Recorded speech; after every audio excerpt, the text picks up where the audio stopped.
What if the healing you've been searching for has been hiding in the weird?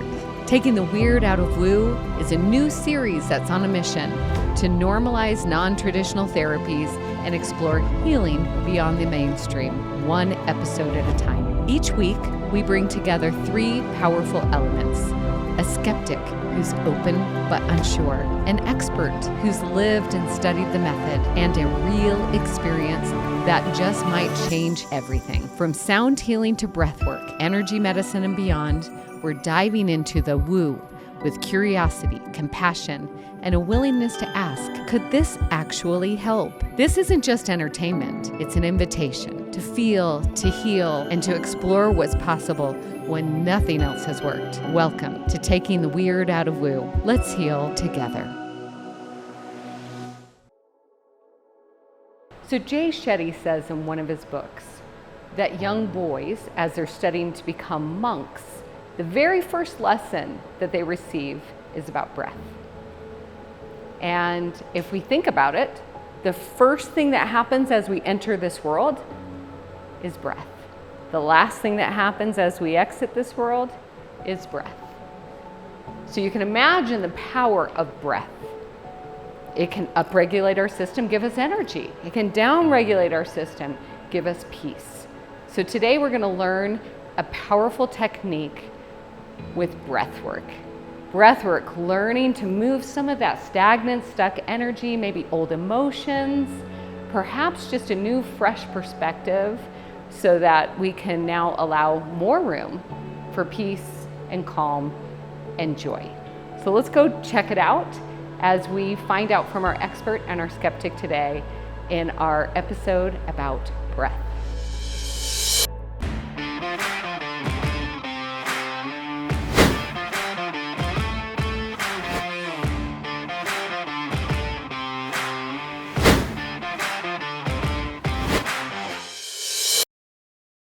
You know, so yeah, I totally did that, had that.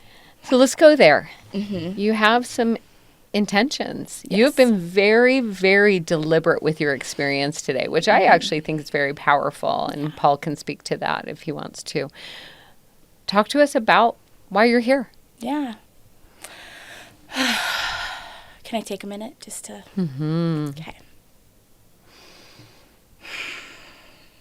I'm here today to share my story, to share me, and to be real.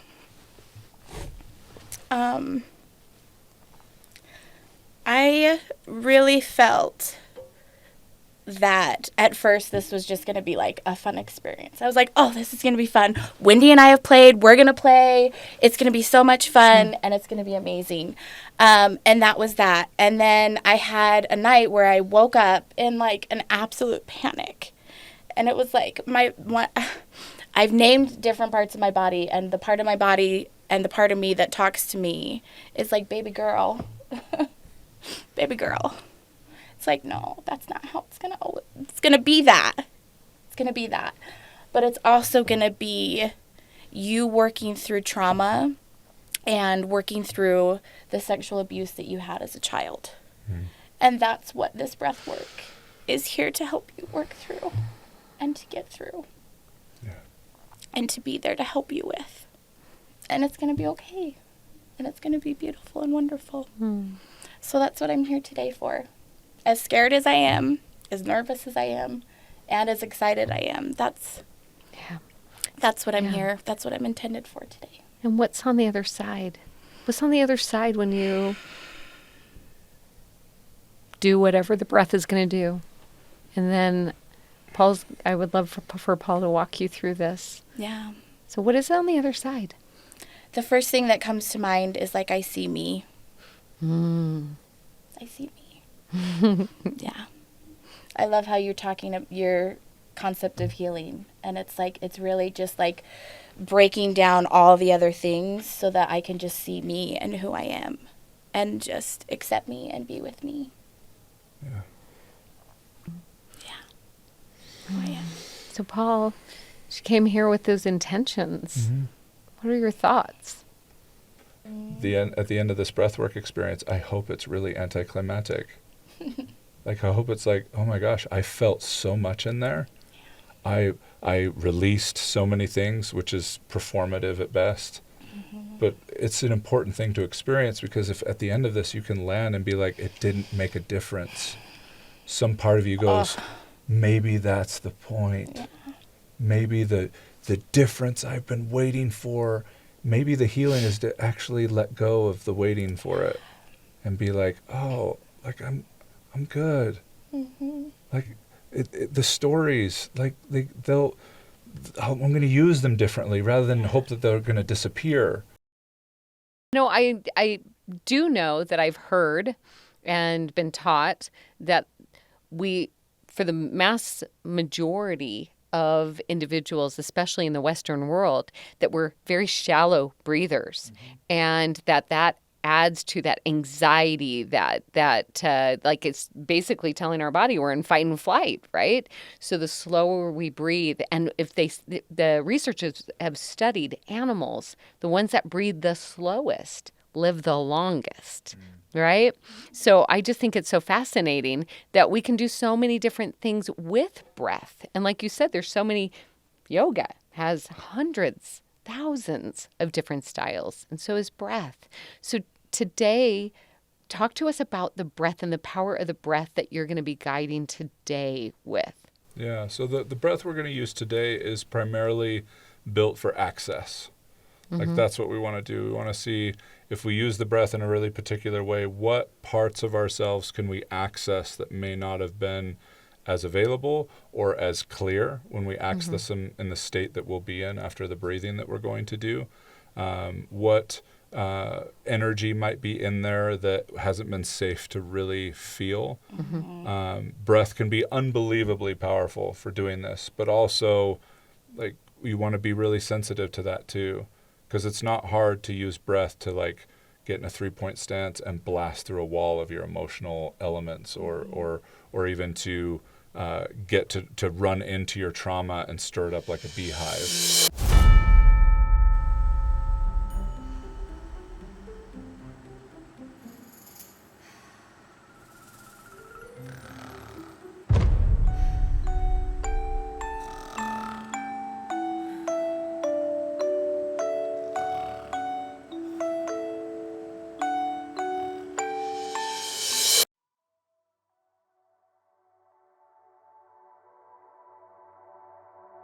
Just give yourself a chance to actually land on the floor. Just notice what it feels like for your body to be laying on the floor. Where is the floor supporting you? Where is your body holding you? Just landing a little bit more fully in this space, in your body in this moment. Taking a very gentle but full deep breath in and letting out a very slow exhale. And just imagining the exhale just melts you into the floor. And our nervous system hasn't changed much since, caveman days. I mean, maybe the Denisovans might have had something a little different, but really as our, what we know as human, hasn't really changed much. We still have the same reactions as we've always had. The problem is now it's not a bison that we're hunting or being chased by a lion. Now it's going to a Costco on a Saturday. That's what causes our nervous system to go nuts, right? Or it's taking care of a child who has colic, and this is what we're faced with the nervous system wise, and yet we haven't taught it as part of our curriculum of humanity that the speed of our breath certainly indicates our patience, our calmness, and even the longevity of our life. Is the slower we breathe day to day, the more peaceful we're going to be, and really the research shows that we're going to live long.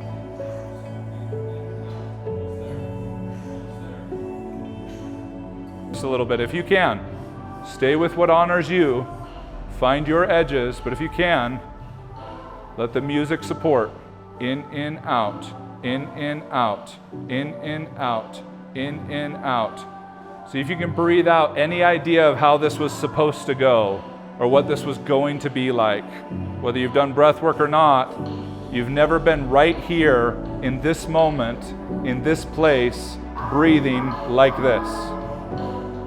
Giving yourself an opportunity to breathe in the reset.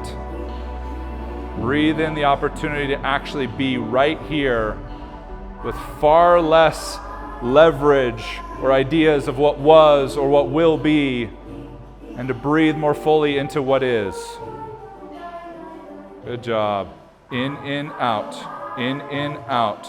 Another big deep breath in when you're ready. Big deep breath in and hold. And this time we'll release it with a laugh and a shake. In 3, 2, 1, laugh and shake.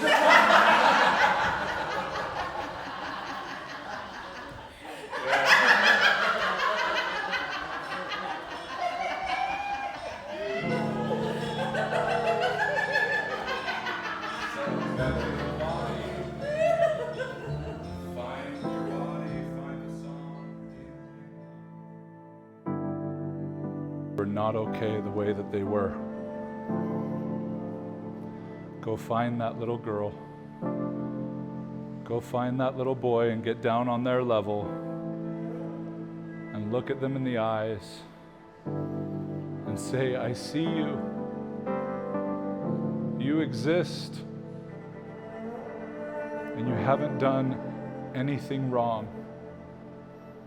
You have a right to need what you need. You have a right to want what you want. You have a right to your feelings and to your expressions. I love you for who you are, not what you do. I love you for who you are and not what you do.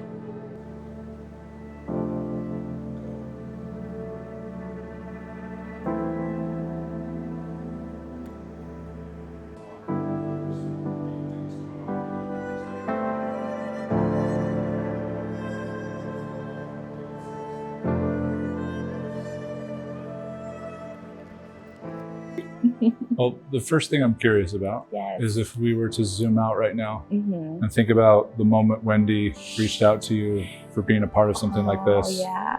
It was more than just like, oh, that sounds like a cool project. It really sounds like there was something significant that you felt connected to that could be relative to this, relevant to this. As you zoom out, what do you notice the most right now? What seems to be different or affirmed or shifted or anything else? I think like the biggest thing would be how I was talking about the mountain of like, I'm already there, and it's just recognizing it. Yeah. Like it's, and I've heard people say that, but then and like I've talked about that in therapy and like talked it out, but then to like have this experience where I like feel it and like feeling it out through my body is totally different than like just sitting here and talking about and like sitting and talking and and I'm feeling it. Yeah. If in this moment, in the afterglow of such of an experience as significant as this, if you just take a moment, however you want to, whether sitting there as you are, like that, just landing in you, eyes closed, eyes open, it's up to you. Is there anything that you notice as a whisper to like in this moment to future you of like, hey, if we can remember this or come back to this, what would that be? The word that comes to mind is love. And like when you were talking about the mountain and I was like, oh, I'm not on the top of the mountain, I'm already there. There's no mountain to climb. It was like, I am love. I am deserving of love. I love. And it was just this beautiful sense of overwhelming love from me, from the world, from everything. Yeah. And from this elevated vantage point, for want of a better term. Is there anything more specific if you think about day-to-day you that might land a little bit more relevant to that part of you, the hustle and bustle or the soccer mom or whatever, like beautiful love. And I love that you felt it as you said it and paused. Is there anything a little bit more specific that might be something, an anchor for you to consider? It's okay to slow down. But it's okay to just be. And it's okay to love and be loved. Yeah. It's okay to slow down. It's okay to slow down. Yeah. Even when it doesn't feel like it's okay. And it doesn't feel like it's safe to. Yeah. Yeah. It's really scary to make yourself the top priority in your life when you haven't. Yeah. But that's what you were here. That's why it felt the way that it did. Yeah. So, if there's anything I would want you to bring to that part of you, it would be that you are the top priority.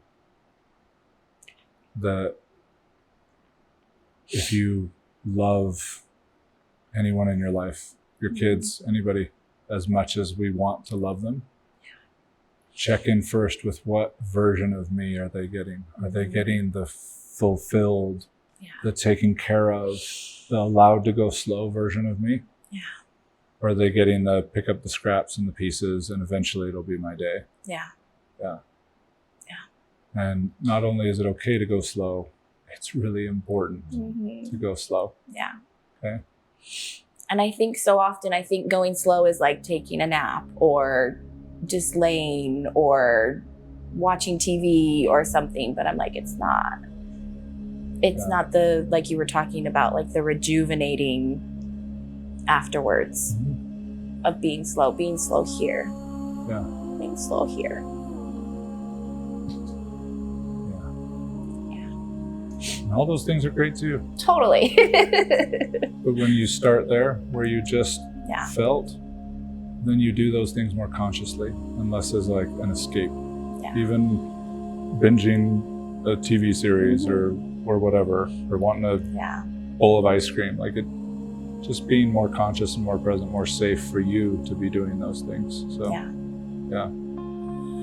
Well, thank you for being here. Thank you for going through this Thank experience. you so much. Yeah. I appreciate it. Yeah. Seriously. I am